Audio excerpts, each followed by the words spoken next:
Welcome back everybody, I hope you're having a great day today. I'm looking at the first post that we're going to read in a second, and just looking at it is making me feel sick. So yeah, that's nice, isn't it?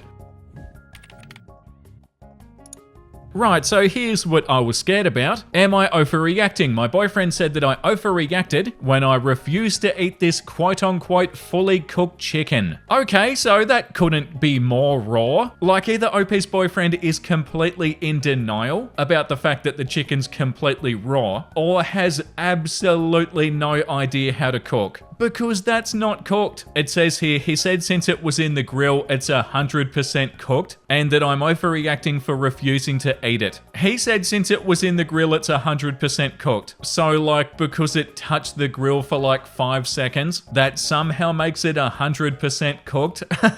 That's not how that works. He also said it tastes fine and that the texture was a bit weird. Yuck, that is so foul. Yeah, I wonder why the texture was a bit weird. Because it was raw. And that the texture was a bit weird, but the taste was fine. Oh, and that I'm picky because I wouldn't eat it anymore. Okay, so I feel like this one goes without saying that OP's not overreacting. That's so horrifying, isn't it? Like that chicken's not like a tiny bit raw. That's completely raw. That's terrible. He said since it was in the grill, it's 100% cooked. Yeah, I feel like he's either embarrassed and in denial, or he doesn't know the first thing about cooking. Because putting something on the grill does not immediately mean that it's 100% cooked. The top comment says, hopefully it didn't touch the corn on the grill, because if that's his definition of cooked, then no telling what his standards for food safety is. Yeah, like this comment says, I'm angry at him because it made you post that picture, and that picture makes me want to throw up. No, you're not overreacting. Yeah, 100% agree, and I'm sorry that we're starting the episode like this, but I knew that I wanted to read this post, so I kinda wanted to read it fast and get it over with. Am I the a-hole for taking walks on my lunch break? Am I the a-hole for walking? Oh my god.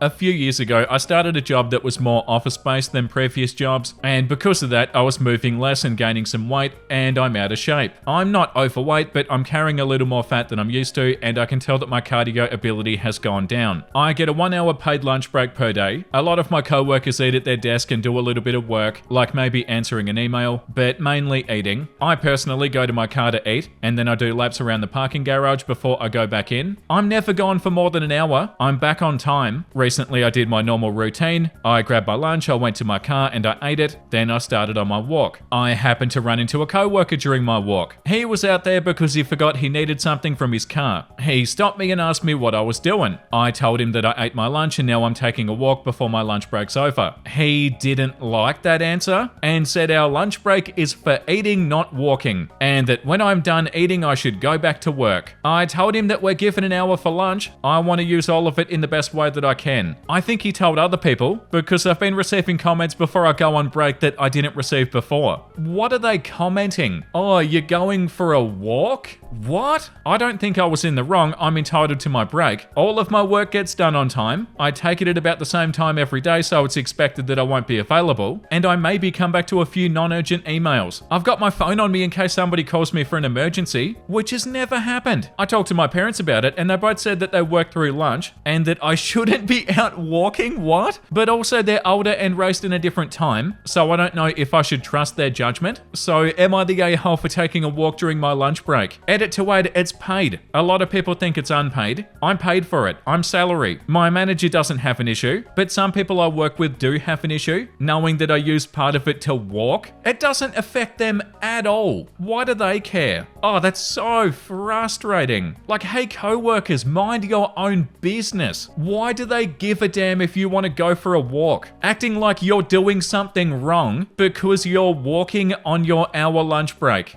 What? The top comment says, do you work with a bunch of servo nitwits? Are your parents lackeys to the man? Don't answer. These are rhetorical questions. Not the a-hole. The comment below that says not the a-hole. Your co-worker's an ass. Yeah, co-workers by the sounds of it. I don't care if you get get an hour for lunch or only 30 minutes, or if your lunch is paid or unpaid. Your lunchtime is your lunchtime, period. And OP said, that's my theory. It's my break whether it's paid or not. I'll spend it how I want. The fact that anybody even cares about this is downright ridiculous. And OP even said that their manager doesn't care at all. This comment says, I'm older and I always walked on my lunch break. Fresh air and exercise meant that I was more alert during the afternoon. Most days a co-worker joined me. My spouse worked at multiple locations with a gym and shower. They would run on their break. And OP said, I go to my car to eat, and then I do laps around the parking garage before I go back in. So you're not even far away. You're still there if they need you. You're doing laps around the parking garage. Like, do the co-workers feel like they should be walking more so they're lashing out at OP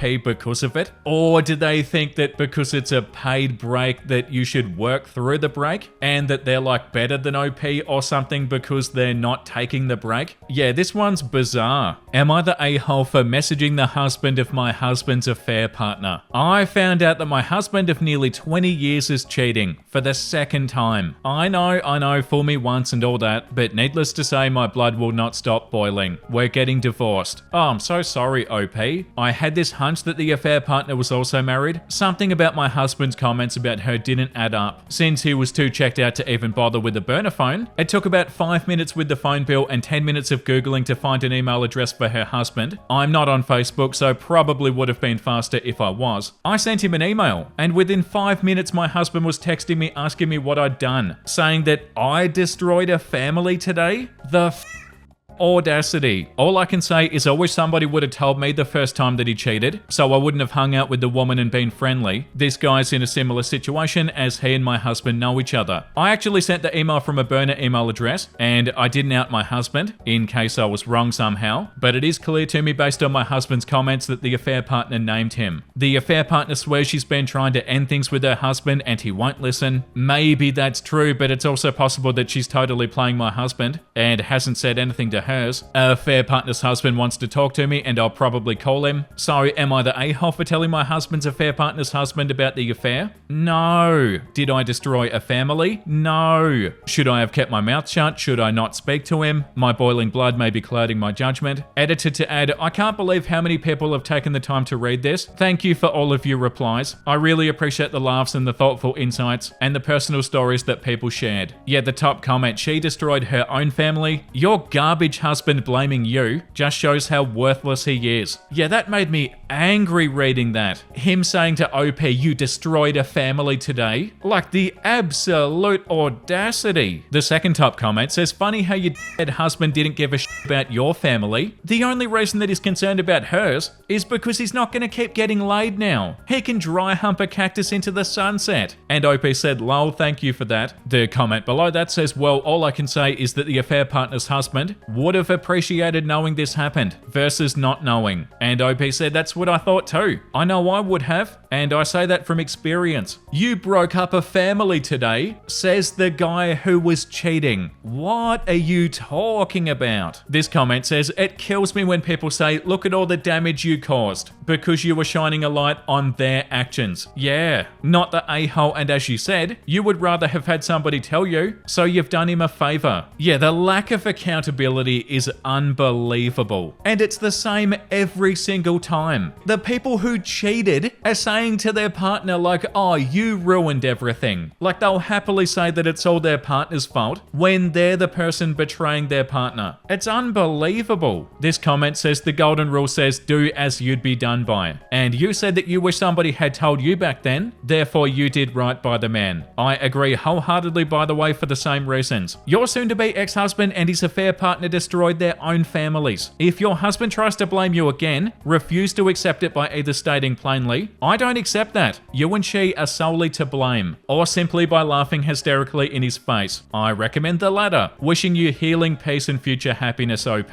not the a-hole. Yeah, 100%. It's like the most pathetic thing ever. Like they have an affair and betray their partner, and then they blame their partner for their own actions. Like they can't even take responsibility for it. There is nothing ickier. And also, like, like nothing more infuriating. Like I'm imagining if I was in OP's shoes, like husband, you cheat on me and you have the audacity to stand here and look at me and tell me that I destroyed a family. Oh, that is so infuriating. Yeah, all the best to OP. Am I the a-hole for throwing away a gift after my boyfriend made fun of it in front of his friends? So me, 22 female, and my boyfriend, 25 male, have been dating for about 6 months. A little while ago for his birthday, I made him a small gift. It was a handmade mini scrapbook with some photos and tickets from stuff that we did together and personal notes. I spent a decent amount of time on it because I wanted to do something thoughtful instead of just buying something generic. When I gave it to him, he was sweet about it, said that he loved it, put it up on his shelf. I thought that was that. Anyway, a few days later, we were hanging out and drinking with some of his friends, and the topic of his gifts came up. My boyfriend kind of laughed and described mine as middle school relationship core. His friends laughed. He wasn't outright mocking me, but the way that he kept on describing it all, and the contents like it was something childish, made me feel so embarrassed. I smiled and I laughed along, but inside I felt crushed. I didn't say anything, and then I cried when I got home. Afterwards, I quietly took it and I threw it away. I know that might sound petty, but I was in my feelings and it felt like a joke seeing it now, not something sweet. Like I was the only one taking it seriously. I know he doesn't really keep anything sentimental. He keeps his place clean and decorations to a minimum. So maybe I should have just gotten him something more practical for his birthday instead of making something that he had no use for. The problem's not the gift. He noticed it was gone yesterday and asked where it went. I told him I threw it out and then I explained why. Said that it was only a stupid joke, that I always take things too personally, and that if anything I'd overreacted instead of just telling him before. Now I feel kinda dumb. I know he didn't mean to hurt my feelings, but it still stung, and I'm wondering, am I the a-hole by taking it so personally and escalating it by throwing the thing away? So now he feels like the bad guy? Edit, I forgot to mention he'd apologized and took me out while still adding those other comments. He explained that we were all tipsy when he'd said it and that I'd just taken it a step too far, which is why I'm torn on how to feel about it all. Yes, we've been together for 6 months, but known each other for nearly 2 years, so it included even stuff from way before. The top comment, don't stay with somebody who's comfortable making fun of you in front of his friends. God only knows what he's saying behind your back. You deserve better. Yeah, definitely a not the a-hole consensus. There are some everybody sucks comments saying that OP was the a-hole for throwing it away, but yeah, definitely still a not the a-hole consensus. Am I the a-hole for setting boundaries with my mum after she invited 30 people to our Airbnb? What? Last year, my parents rented a cottage on the lake that we grew up at. My family and I, 2 adults and 3 kids, went to visit for the day and had such a great time that we all decided to rent a bigger cottage in my name. This is important. For all of us for a week the following year. Unfortunately, in December, my dad passed away. He was a simple man. He never wanted a service, just cremated and spread his ashes at the lake. Talked it over with mum and we decided to do family only. With grandkids, there'd be 15 of us for one day at the lake to remember dad. This included my sister, who I barely talk to and has never met my kids, staying for 2 nights. Not ideal, but it's family. Well, next week is the rental and mum starts talking about salads and appetizers and deli platters for 15 people. Negative, Ghost Rider. Turns out that she's invited an additional 20 people to a house I rented and signed for when the agreement specifically says no events or parties. One of those people is my sister's boyfriend, who my mum informed me is staying with us. I've never met this man and I've got 3 kids, 13 female, 11 female and 8 male sleeping in this house. I lost it. I said no. I told her I would be happy to rent a hole and have it there, but not at the house. She insisted that it wouldn't be a problem, and if somebody made a fuss and told the owners, that she would talk to them and that it'd be fine. I told her no. I'd transfer the rental to her name and then she can do what she wants, and I'll take my family somewhere else. So am I the a-hole for not letting my mum have a huge party at a rental house and not letting my estranged sister and her boyfriend stay with us? The top comment, not the a-hole. Your mum was totally inappropriate to invite so many people, especially without asking you first. Doubly so because your rental agreement forbids it. The second top comment says not the a-hole. I've rented places in my name for trips with family and or friends in the past, and even though I'm the one who rented it, I still ask everybody before I invite anybody else. Inviting 20 extra people is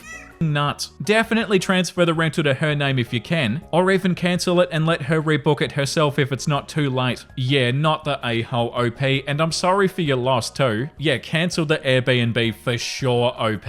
It should be in your mum's name if your mum's gonna do stuff like this. Disconnect yourself from it entirely. This comment says not the a-hole. Does your mum know that cameras exist? No one needs to tell the owners. They probably have security cameras and motion detectors. I'm sorry about your dad. And OP said the agreement said no events or parties. But OP's mum said she insisted that it wouldn't be a problem, and if somebody made a fuss and told the owners, that she would talk to them and it'd be fine. What's your mum basing that off? Like, oh yeah, it'll be fine. It'll be fine if I do what it's specifically telling us not to do. Yeah, I'll talk to him, it'll be fine. What? Am I the a-hole for leaving a trip early because it got too expensive? I, female 28, went on a bachelorette for the weekend. Prior to the trip, I let the group chat know that I'm on a budget and I need to know the expenses in advance before I can agree. We all agreed on around $500, which I thought was doable. Before getting there, we paid for the hotel and ride around since we were drinking, which was $300. We split it to where the bride wouldn't pay for these, which I was fine about. Then when I arrived, we had our dinner planned and went to a fancy restaurant. I ordered the cheapest meal and then one of the girls took the bill and paid. Then the following day, I asked how much the tip was to pay my portion, and the girls responded to just split the check. And I said no, my meal was nothing compared to them. Then they expected us to pay for the bride for everything she's ordered for the entire trip, while she was getting the most expensive meals and drinks and flights at places. Then said, why would you come here and not pay for everything for her? Wow, what are you, an ATM? I understand paying for certain things for the bride, but I wasn't expecting to pay for her entire trip. Other bachelorettes I've been on didn't do that. However, if they would have told me in advance, I could have planned. Everybody knew but me. I told the bride that the girls were rude and that I can't afford to stay and I'm uncomfortable. She said it was fine and she appreciated my time. Keep in mind, I wasn't invited to the wedding because she couldn't afford it, then uninvited me to the bridal shower and as a friend. Yeah, this comment, they weren't really your friends. You were just a convenient ATM for the bridal shower, not the a-hole. The top comment says, I'm sorry, you weren't invited to the wedding, but you were invited to the bachelorette party. Someone's an a-hole here and it's not you. And OP responded, yeah, she said that it was small for only family, but then found out everybody there was going to the wedding but me. I still went to celebrate her. Yeah, you don't need these friends. Definitely not friends. Yeah, not the a-hole OP. Am I the a-hole for saying I don't want my mother-in-law in my doctor's appointment? Okay, so I'm 35 female, 5 weeks pregnant. It's my very first pregnancy and my husband and I are over the moon. We've been trying to get pregnant for almost a year and I found out last Wednesday, 7 days ago, a day before his fertility doctor's appointment. So life's been crazy. I've told my parents and he told his parents and that's all. No friends or anything. We are waiting for the 12 weeks mark and now I'm telling all of Reddit, lol. Here's the issue though. I've got an appointment on Friday and unfortunately he'll be working and cannot take the time off to go with me. So I asked my mum and she's super excited to be able to go. The appointment was at 5:30 p.m, but their secretary texted me asking me to come at 3 p.m. I mentioned it to my husband saying that I was going to text mum to see if she would still be able to go or else I'd go alone, no problem. He said he'd feel better if I went with company, so if my mum couldn't, he'd ask his mum. Now don't get me wrong, I like my mother-in-law, I really do, but she's not somebody I'd like to be with me in the doctor's office. I told that to my husband. He was like, why? I just told him that I wouldn't feel comfortable having her there. That's all. I can tell that he got a little upset. Not a lot, but like a little, and I totally understand. But I mean, she's not my mum or my husband, you know? I intend to have a conversation with him as soon as I get home, just to explain. But am I the a-hole? The top comment says, yeah, your husband needs to understand quickly that for the length of the pregnancy, your baby lives exclusively in your body, and you and your body are entitled to privacy and respect. That doesn't go away with pregnancy. As long as your body's involved, your comfort and dignity and all your wishes trump everything, including his mum's feelings. And that needs to be sent very clearly now, before they start on you over the delivery room. Yeah, like this comment says, would he love having your mum come along to his prostate exam? Yeah, not the a-hole for sure, OP. And time to read something wholesome. My mum broke her wrist and didn't want to go to her dinner party with an ugly cast, so I broke out some brushes and painted Van Gogh's Starry Night on it for her. Wow, so casual. Oh, you know, I just painted Van Gogh's Starry Night. No big deal. That is so awesome. And it looks really good too. And this one too. 5 beds and 10 chairs in the house. He sits on the eggs. That is so cat behavior. Yeah, I could sit anywhere, but these eggs are making a square shape or a rectangle shape, so I'm gonna sit on top of them. Cats are so funny. Thank you for watching today's episode, everybody. I hope you had a great time today. Let me know in the comments if you did, and like and subscribe if you want to. And the comment of the day goes to Witchy Wheelchair. Nez getting the hell out of there is so real. She said, the audacity. Yeah, she could not believe the audacity. She had to go sleep on her comfort blanket. Like, no, this is too much. She's so adorable. Thank you for the comment and thank you for the support. I really appreciate it. And I'll see you in the next episode, everybody. Make sure you look after yourself and make sure you have a beautiful, amazing rest of your day. And you know what I'm about to say because I say it every single time. Bye!